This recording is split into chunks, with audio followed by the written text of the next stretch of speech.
Sir আসবো। কটা বাজে এখন? স্কুলটা মামার বাড়ি পেয়েছিস নাকি? যখন ইচ্ছা আসবি তখন খুশি চলে যাবি। এখানে আয়।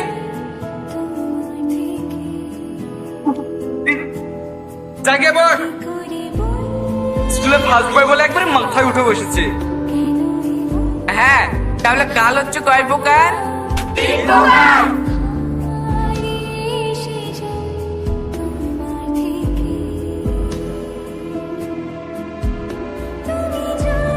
অতীতকাল মানে হচ্ছে যে ঘটনাগুলো আগে ঘটে গিয়েছে।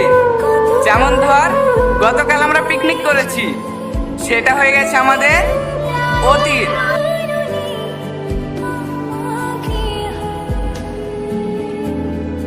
এই সালমা, সরি স্যার। ক্লাস করতে হলে মন দিয়ে করবে, না হলে বেরিয়ে যাবে। সরি স্যার, আর হবে না।